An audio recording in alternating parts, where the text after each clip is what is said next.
Welcome back, ladies and gentlemen. As you can see, we have reached the most exciting part of our day today at the EU Datathon 2022. We've had 12 finalists, 4 categories, plus the Public Choice Award, and many of you from around Europe voting in that. And we're now going to get to the point of handing out some fabulous awards as well as the prize checks. Before we do that, we have a couple of great keynote speakers just to whet your appetite a little bit more. And so I'm pleased to hand over the floor now to Stefaan Verhulst, who is from the GovLab. Stefaan, lovely to see you. Give us your thoughts on today's happenings. Great. Thanks so much for having me. Delighted to be here.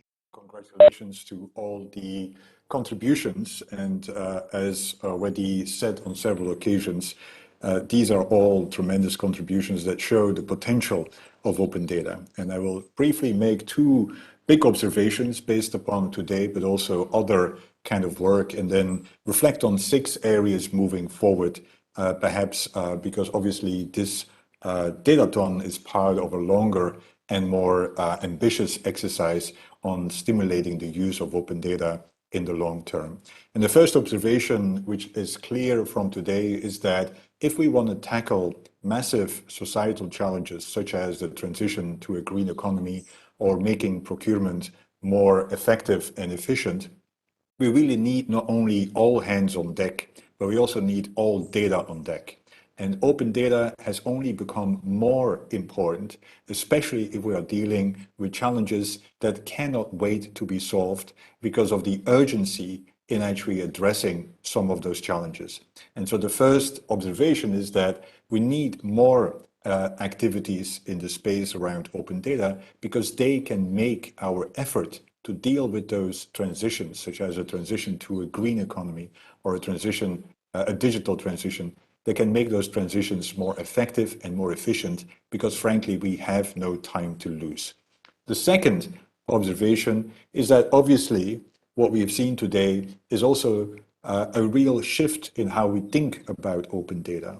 In the past, quite often we declared victory by having data available on a portal. Today, we cannot just assume that by making data available, we will create value. And so we need to become more sophisticated. And what we've seen today was that new level of sophistication on how to go about open data. And from my point of view, there are a few areas that I think are specifically important to emphasize, and it also showed the way on how we should think about open data moving forward. The first area is to think in terms of open data in a more intentional way. As I said, just making data open is not good enough anymore. We really need to start thinking about what and how do we want data to be used for. And so calling for those challenges, really thinking about purposes for which we need data and for which we can release data, such as publish with purpose, is really the step forward. Because what we've seen today is massive innovation in how data can be used, and that's really what we all hope to achieve by making data available.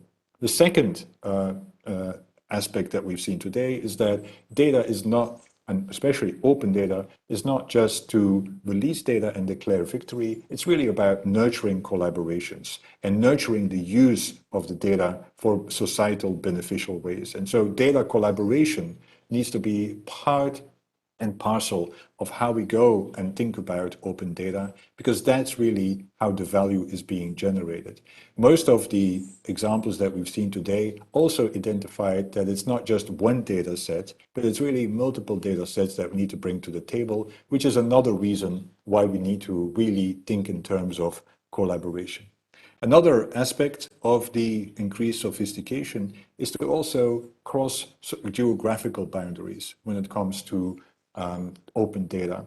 It's not, it doesn't make sense to just use data at the local level or data at the national level or even data at the supranational level. We actually need to think in terms of how do we bridge those geographical boundaries as it relates to data, and how do we bring them together in a package and in an offering, in an interface that actually provides value to the user. It provides value to the citizen because they don't think in terms of those kinds of geographical boundaries. They are both part of a locality and part of a quite often a region or a country, and part of a supranational kind of entity as well. And the data is spread across those boundaries as well.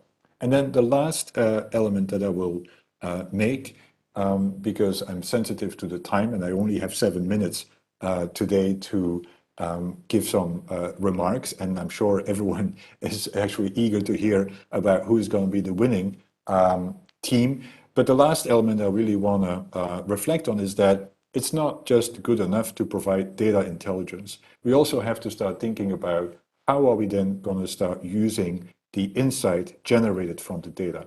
Many of the teams that we have seen today provide data intelligence, better insight with regard to a particular kind of topic, but we also cannot stop there. We also have to start thinking about how will that then subsequently be used so that actions and decisions can be improved upon. And so we need to think in terms of an end-to-end kind of data environment where we not only think about releasing data or only thinking about how do we generate insights from the data, but also how does that translate into action. And I'm really optimistic looking at all the teams today that they really also have thought about the user interface, about the actions, the decisions they seek to, or the information they seek to generate that ultimately will make society a better place because the decisions will be improved as such.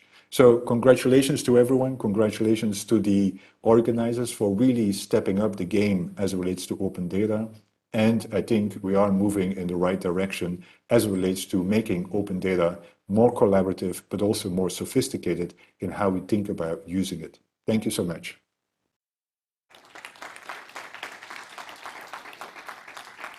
Thank you, Stefan. Indeed, we're all optimistic here, and everyone, of course, still very anxious to see who's won those prizes. But standing between you and that is one wonderful woman.